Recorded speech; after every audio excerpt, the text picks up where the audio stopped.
सभी को जय मसीह। मसीह में मेरे साथी परमेश्वर के परिवार की प्रजा, आप सभी को यीशु मसीह के नाम से शांति मिले। आज एक और आश्चर्यजनक विषय को जानते हैं। क्या आप जानते हो स्वर्ग में बहुत बड़े बड़े पर्वत हैं?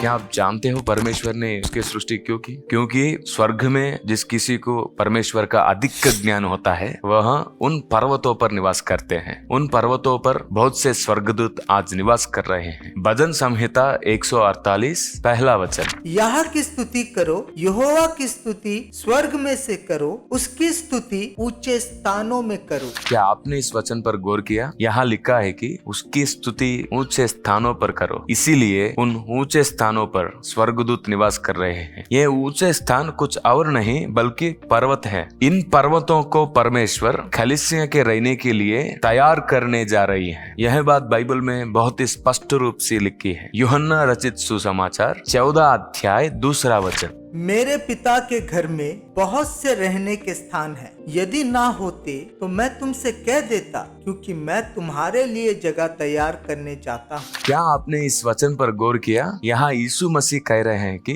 मैं तुम्हारे लिए जगह तैयार करने जाता हूँ। क्या आप जानते हो जो कोई यीशु मसीह पर विश्वास करता है उनके लिए पहले से ही स्वर्ग में जगह तैयार है।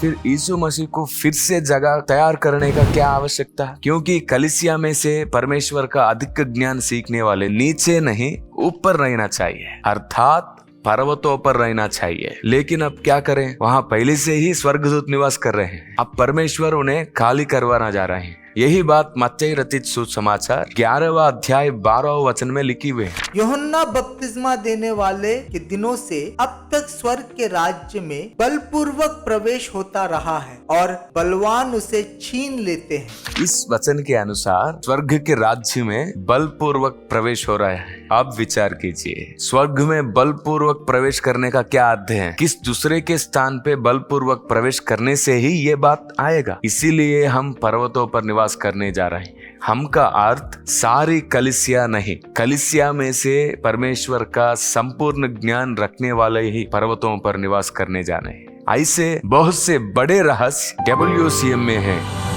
अपने हित के लिए ही हमारा अनुसरण कीजिए। परमेश्वर आपको शांति दिए। God bless you.